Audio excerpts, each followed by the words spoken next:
En este vídeo vamos a hablar sobre la temperatura, comentaremos lo que es, cómo medirla y hablaremos un poco de sus límites y las escalas más comunes en las que se mide. Empezaremos explicando primero lo que es. La temperatura es una forma de representar a escala macroscópica la velocidad media de las partículas de un sistema. Es decir, si tenemos dos sistemas similares, diremos que tiene mayor temperatura aquel en el que sus partículas se mueven a mayor velocidad.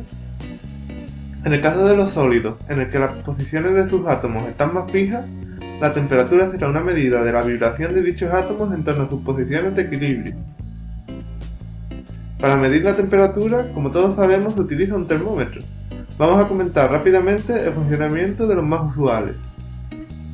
El primero y más común es el de mercurio. El termómetro está compuesto por un tubo fino de vidrio unido a un pequeño depósito lleno de mercurio. Cuando aumenta la temperatura, el mercurio se expande, sube por el tubo y midiendo la altura que alcanza el líquido podemos calcular su temperatura. Es frecuente también usar como fluido alcohol teñido de rojo. Y para termómetros de alta precisión se utiliza un gas. Y, aunque el sistema es un poco más complejo, el principio de funcionamiento es similar. Otro termómetro también bastante usual es el de resistencia eléctrica. Ya sea usando un hilo metálico o un semiconductor, el sistema es el mismo.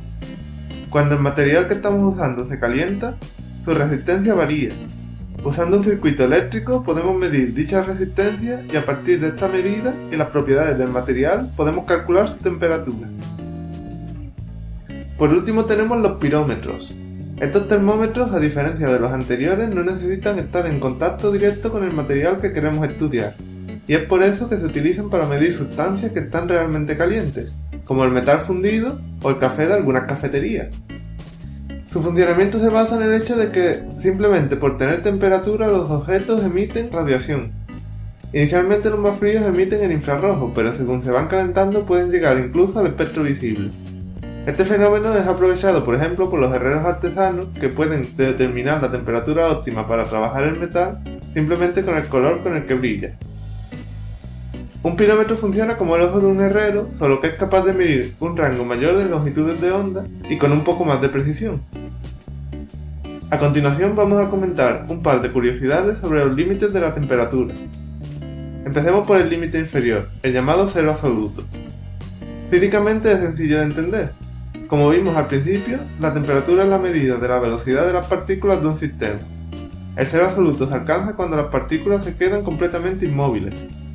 Lo cierto es que alcanzar esta temperatura es teóricamente imposible, y de hecho a temperaturas cercanas se producen fenómenos extraños como la superfluidez o el condensado de Bose-Einstein, que es un estado de la materia que solo se puede describir mediante el uso de la física cuántica.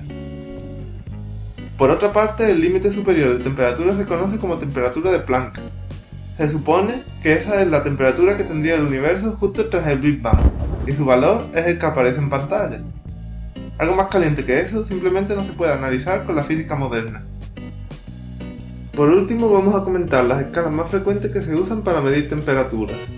Empecemos por la más usada a nivel doméstico, la llamada escala de Celsius. Inicialmente esta escala se definía a partir de los puntos de fusión y ebullición del agua destilada a una atmósfera de presión, siendo el punto de fusión los 0 grados Celsius y el de ebullición los 100.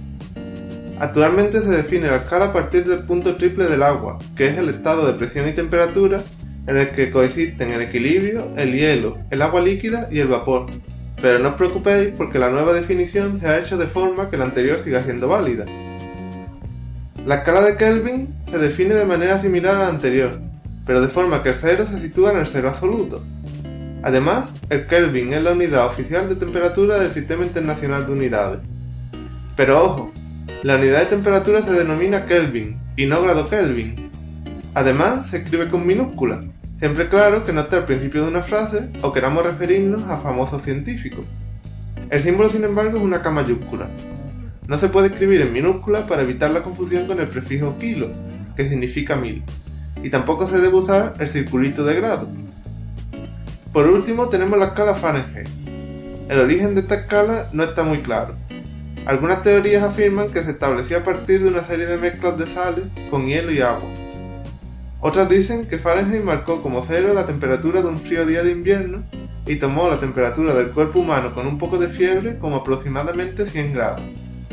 Y en cualquier caso, actualmente también se utilizan los puntos de fusión y ebullición del agua para definirlo.